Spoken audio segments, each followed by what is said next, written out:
नमस्कार दर्शकों, आज के हमारे प्रोग्राम साहित्यकार में आप सभी का स्वागत है। आज मैं आपको रूबरू कराऊंगी एक ऐसे कवि से जो कवि के साथ साथ चित्रकार और वास्तुकार भी हैं, जिन्हें राजेंद्र नागदेव के नाम से जाना जाता है। उनका जन्म 8 अगस्त 1941 में मध्य प्रदेश के उज्जैन शहर में हुआ। उन्हें कई पुरस्कारों के साथ सम्मानित भी किया गया। तो चलिए जानते हैं उन्हीं से उनके बारे में। नमस्कार राजेंद्र जी। नमस्कार। सर, हमारे दर्शकों को बताइए कि आपका बचपन कैसा रहा। मेरे बचपन के बारे में ये है कि हम लोग उज्जैन में रहा करते थे। उज्जैन में फ्रीगंज नाम का एक मोहल्ला है। वहाँ हमारा 2 कमरों का टीन की छत वाला एक घर था, मामूली से। अब उन दिनों बच्चों के लिए आज की तरह कोई सोफिस्टिकेटेड खिलौने तो होते नहीं थे। तो हमारे खेल ये थे, गुल्ली डंडा खेलना, कंचे खेलना, कभी कभी पतंग उड़ा लेना, काठ के जो लट्टू होते थे भौरे, रस्सी में लपेटकर उनको घुमाना, और बारिश के मौसम में कीचड़ में सरिये गाड़ते हुए दूर तक चले जाना। ये उस समय के बच्चों के खेल थे जो हम खेला करते थे। एक स्कूल था पास में जिसको भूत मास्टर का स्कूल कहा करते थे। मुझे नहीं मालूम ये विचित्र नाम उस स्कूल को किसने दिया, लेकिन वो भूत मास्टर साहब के स्कूल के नाम से ही प्रसिद्ध था। तो मैं वहाँ पढ़ता था। अब वहाँ सिर्फ कुछ घंटे जाना होता था। आजकल की तरह पूरे दिन रहना नहीं होता था। तो दोपहर तक घर आ जाते थे और होमवर्क वगैरह तो मिलता नहीं था। तो दोपहर को हम 3-4 दोस्त मिलकर, वहाँ एक दशहरा मैदान है, वहाँ चले जाते थे और वहाँ झाड़ियों में तितलियाँ पकड़ा करते थे। ये हमारी दैनिक गतिविधियाँ थी। आपको अपने परिवार से कितना स्नेह मिला? घर में, परिवार में मुझे सबसे अधिक स्नेह मिला परिवार के सभी सदस्यों का। उसका कारण ये था कि मैं जब बहुत छोटा था तो बहुत बीमार पड़ गया था और मुझे बहुत मुश्किल से बचाया जा सका था। माँ बाद में बताती थी, ये उनके शब्द हैं, कि मुझे मिट्टी से समेटा गया था और उस बीमारी के कारण मैं बहुत कमज़ोर हो गया था। तो ये एक कारण था कि घर के सब सदस्य मुझे अतिरिक्त स्नेह दिया करते थे। मैं बचपन से ही बहुत गंभीर प्रकृति का था और उतनी छोटी ही उम्र में मुझे इस बात का आभास था कि हमारा परिवार आर्थिक दृष्टि से विपन्न है। तो मुझे लगता था कि पिताजी जो खूब मेहनत करते हैं घर परिवार चलाने के लिए, जो कुछ कमा कर लाते हैं, उसका बिल्कुल भी दुरुपयोग नहीं होना चाहिए।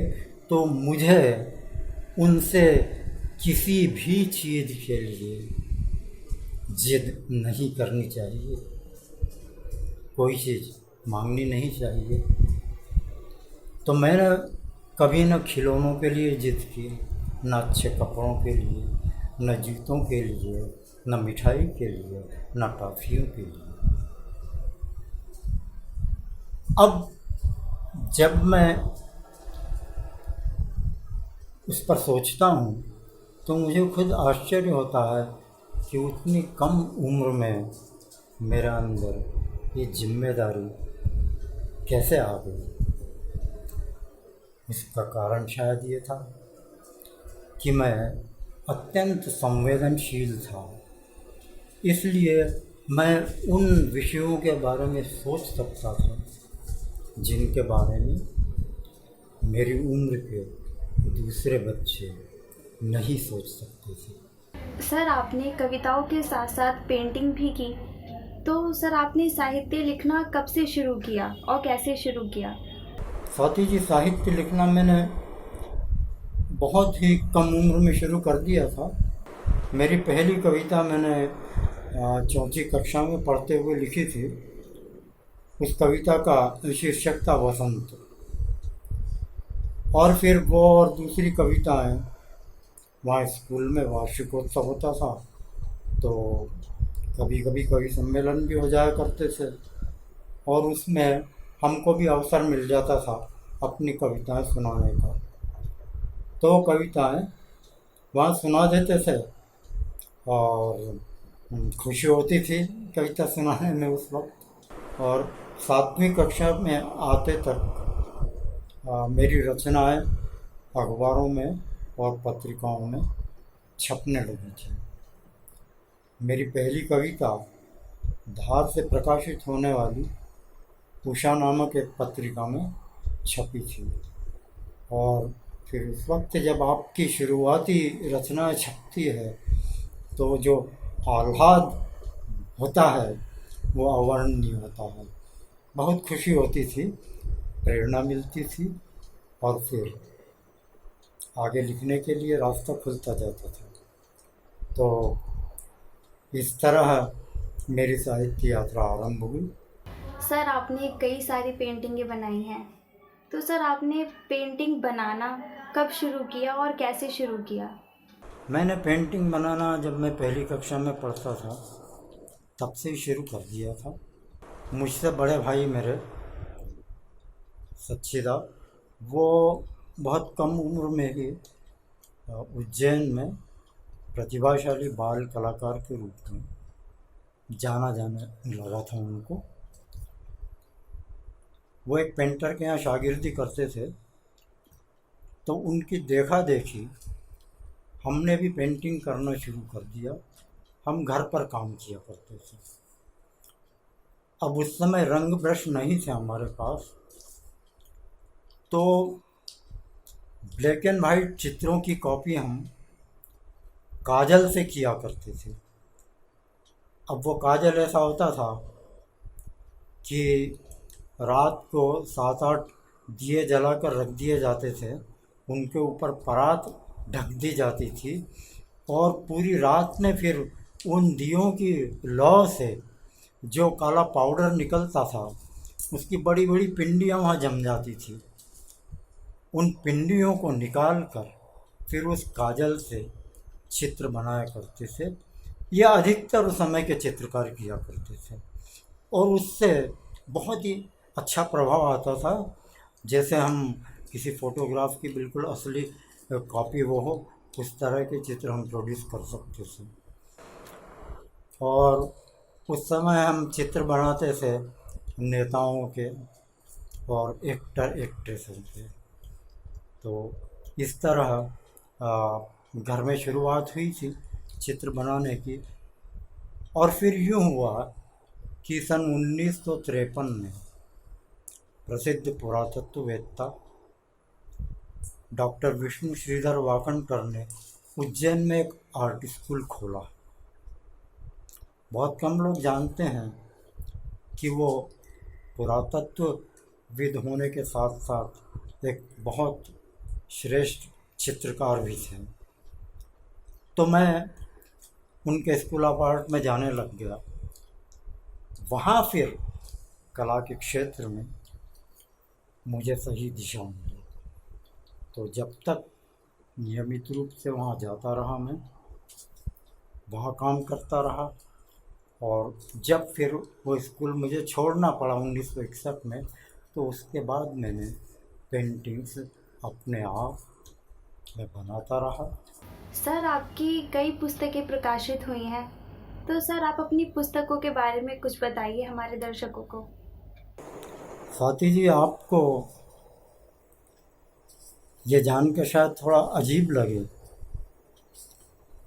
कि मेरी पहली कविता पिछली सदी के मध्य भाग में सन 1956 में प्रकाशित हुई, लेकिन मेरा पहला काव्य संग्रह पिछली सदी के अंत में जाकर प्रकाशित हुआ सन 1999 में। बहुत लंबा अंतराल रहा। ये इस कारण हुआ कि मैं केंद्रीय शासन की सेवा में था और उसमें इतनी व्यस्तता रही कि पुस्तकों के प्रकाशन की ओर ध्यान दे ही नहीं सका। इस कारण मेरा पहला काव्य संग्रह 1999 में आया, सदी के अंत में आया, और उसका नाम ही है सदी के इन अंतिम दिनों में। लेकिन उसके बाद फिर लगातार काव्य संग्रह आते रहे, एक एक दो दो वर्ष के अंतराल में।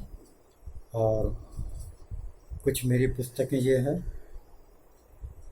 गूंगी घंटियाँ, अंधी यात्राएं, पत्थर में बंद आदमी, सूर्य गिरा है अभी अभी नीचे, सुरंग में लड़की, और ऐसी ही और पुस्तकें आई हैं। हिंदी में मेरे कुल 12 काव्य संग्रह प्रकाशित हुए हैं। गद्य में बहुत कम लिखता हूँ, लेकिन गद्य की भी एक पुस्तक आई है, वो मेरा यात्रा वृत्त है, धुंध और आकार नाम से। अंग्रेजी में 2 पुस्तकें प्रकाशित हुई हैं। एक में मेरी अनुदित कविताएं हैं और दूसरी में मेरी मूल रूप से अंग्रेजी में लिखी हुई कविताएं हैं। वो संग्रह अभी अभी आया है और उसका नाम है silently she Burns and other poems. इसके अलावा अभी मेरा एक काव्य संग्रह और यात्रावृत्त वो प्रकाशन के लिए तैयार हैं। अभी अभी मेरे 2 पूरे काव्य संग्रह, सुरंग में लड़की और सूर्य गिरा है अभी अभी, इन दोनों का, पूरी पुस्तकों का उर्दू में रूपांतरण हुआ है और वो पुस्तकें भी जल्दी प्रकाशित होने वाली हैं। तो ये पुस्तकें हैं जो प्रकाशित हुई हैं। इनमें से कुछ पुस्तकों पर पुरस्कार सम्मान मिले हैं। राष्ट्रकवि मैथिली शरण गुप्त सम्मान, दिल्ली की हिंदी अकादमी का साहित्य सृजन सम्मान, स्पेनिन साहित्य गौरव सम्मान, दिव्य रजत अलंकरण सम्मान, मध्य प्रदेश राष्ट्रभाषा प्रचार समिति का सैयद अमीर अली मीर पुरस्कार, और ऐसे कुछ अन्य पुरस्कार और भी मिले हैं। तो ये मेरी प्रकाशित पुस्तकों के बारे में है।